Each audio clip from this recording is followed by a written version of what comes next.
¿Qué tal? Muy buenas noches, bienvenidos una vez más a esta nueva emisión de Señal de Noticias, donde compartiremos algunos de los principales temas y puntos de Moreno y alrededores. Ya saben que nos pueden encontrar a través de internet en www.morenosotv.com. Bienvenidos. Ya está con nosotros como cada comienzo de semana el profesor Raúl Isman con su habitual columna de política internacional, a quien ya mismo damos la bienvenida. Profesor, buenas noches. Buenas noches, David. Gracias por tu habitual gentileza al recibirme. Muy bien, ¿de qué tratará la columna de esta noche? Mira, yo le pondría el título El gallinero está muy alborotado, porque en América Latina hay muchas situaciones profundamente complejas. Brevemente, la primera es el hecho de que el Tribunal Electoral de México convalidó la elección fraudulenta por la cual se impuso Enrique Peña Nieto del PRI y lo legitimó en términos judiciales. Se anticipa una situación de mucha movilización y de mucha resistencia a este segundo fraude consecutivo que sufre Andrés Manuel López Obrador. El alboroto del gallinero sigue en Chile, sigue en Perú, donde las revueltas populares están a la orden del día. Después nos vamos a referir a una desgraciada situación que ocurrió en el Perú cuando fue asesinado un campesino llamado Alex González. Pero hay dos temas centrales en América Latina, Venezuela y Colombia. La semana pasada hablábamos de que en los ambientes que asesoraban al candidato de la Mesa Unidad no muy democrática, Enrique Capriles Radonsky, se esperaba que lo único que podía torcer una elección que ya claramente favorece abiertamente al presidente Hugo Chávez Frías era un hecho extraordinario. Y consignábamos la situación que la noche del sábado anterior en Amuay, en el estado de Falcón, se produjo una explosión en una refinería. En principio hay que decir que un hipotético ataque a una refinería constituye un ataque a la política de Chávez, porque hasta la llegada de Chávez, Venezuela casi no refinaba su petróleo y vendía mucho petróleo crudo. Al refinar el petróleo, más recursos del petróleo quedan en el país porque no hay que pagar la refinería que se hacía básicamente en los Estados Unidos. Pero vamos a ver algunas cuestiones que avalan la idea de que más que un accidente parece ser claramente un atentado. Yo creo que a nadie se le ocurre ir a pasear, no sé qué harías vos, David, por ejemplo, a la 1 de la mañana por donde hay una refinería de petróleo. ¿Vos irías a pasear por ahí? Bueno, había un tipo con la cámara, sacó imágenes con una cámara y se la presentó a Globovisión, una de las campañas, una de las cadenas mediáticas que está más opuesta a Chávez. Sugestivo, ¿no? Que haya un tipo paseando a la 1 de la mañana frente a una refinería. Inmediatamente el obispo de la diócesis de Coro, Roberto Luquet, comenzó a hablar, muy poco después en una homilía, hablaba de que se le regala a la gente que va a trabajar en las refinerías una camisa roja y no se los capacita. También una homilia que no es precisamente muy religiosa. Y además hubo una corresponsal de una cadena colombiana que dijo que Chávez estaba en Cuba, lo cual era absolutamente falso, porque Chávez estaba en Venezuela y rápidamente estuvo cerca del lugar.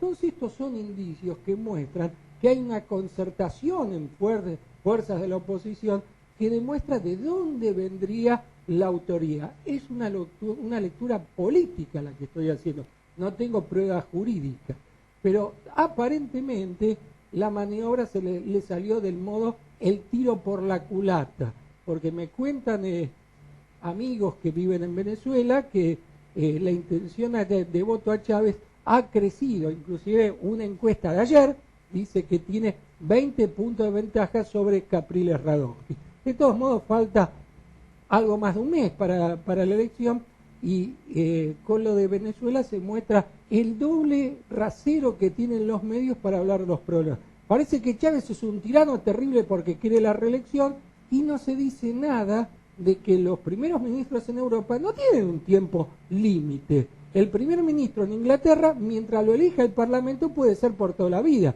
El primer ministro en España puede serlo por toda la vida. Ahora Mariano Rajoy no sé si llega al final de su periodo parlamentario. Pero no hay límite de tiempo al primer ministro o jefe de gobierno en los países europeos. No veo a nadie que diga, ¡ay, qué horror! En Europa se puede reelegir permanentemente a los jefes de gobierno. Se la agarran con Chávez porque Chávez es un gobernante que ha torcido el rumbo de las cosas en Venezuela, favoreciendo al pueblo. Entonces, por eso se ha ganado la enemistad de la mayor parte de los medios de comunicación.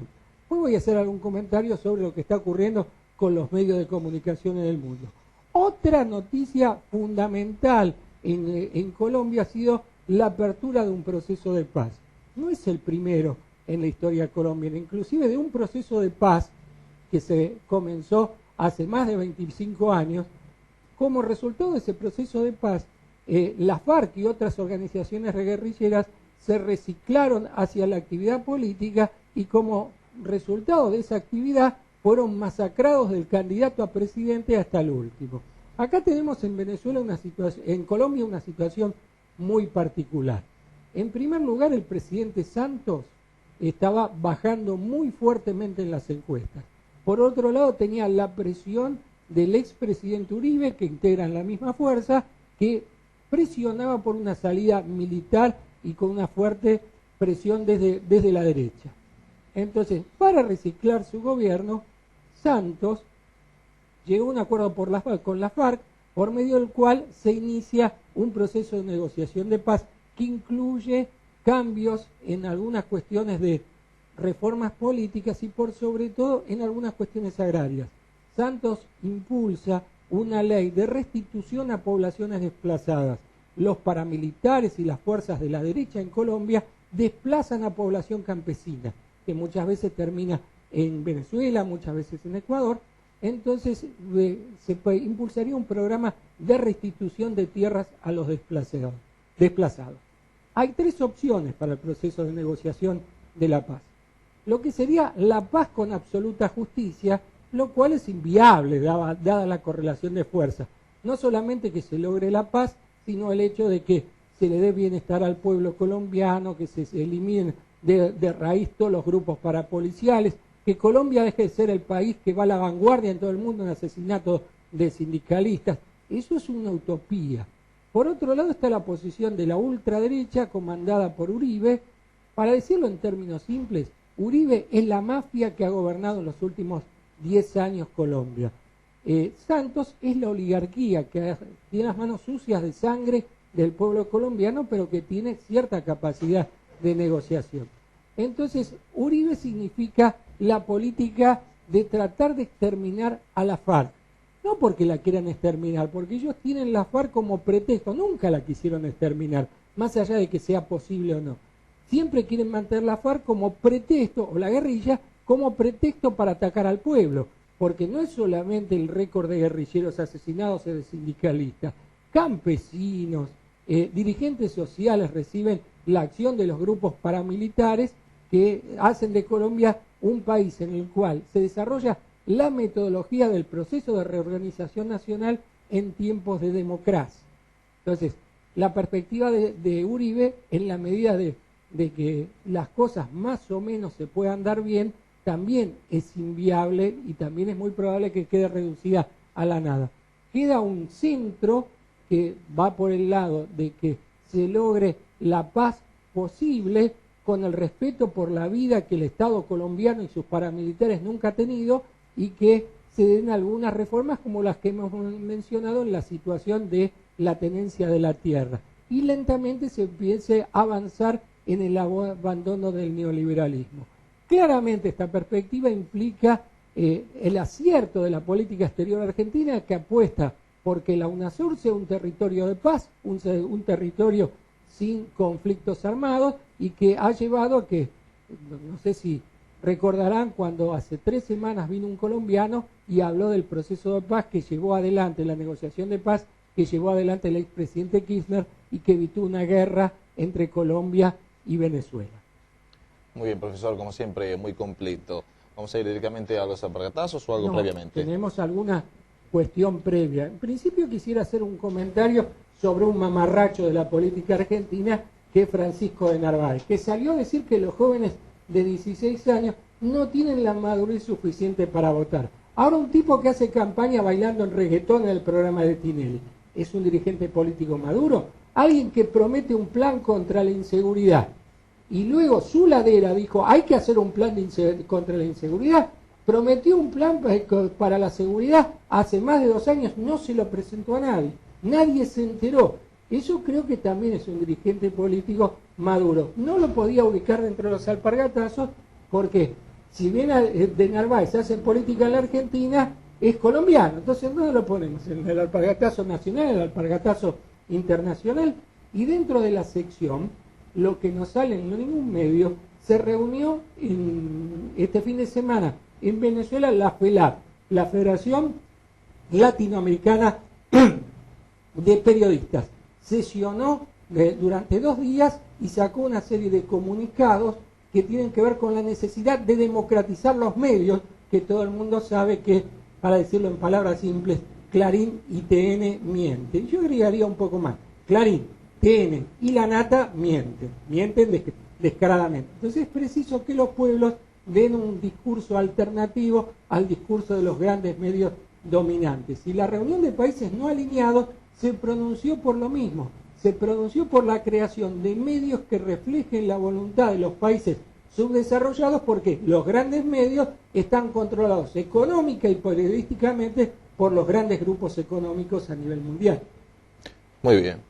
Ahora sí, momento de alpargatazo. Así es. El alpargatazo internacional es para Ollanta Humala, presidente del Perú, que sigue deslizándose a la derecha. Hace un rato hablábamos del asesinato de Alex González, un campesino de una provincia en Perú es municipio, que se llama Jauja, y no es Jauja lo que ha ocurrido en Perú. Lo mataron y luego tiraron su cadáver al río para hacer desaparecer, lo mató la Policía Nacional y lo tiraron su cadáver al río para ocultar el crimen y para que apareciese como ahogado y no como resultado de las balas.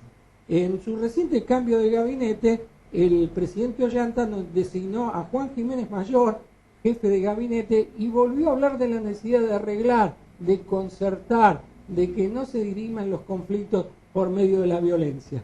Y matan un campesino y 2 antes en la misma región mataron. Y además Ollanta está impulsando una ley que penalizaría como delito penal negar el terrorismo, o sea, negar que hubo terrorismo por parte de las organizaciones armadas, o sea, un delito de opinión, algo que es absolutamente inconstitucional.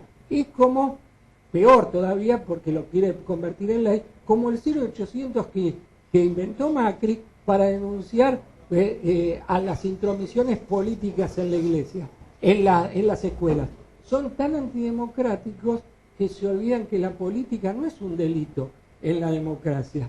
Y el alpargatazo nacional es para Gerardo Milman, diputado del GEN y que aliado en el supuesto Frente Amplio no muy progresista, que dijo que la esencia de la democracia es la alternancia.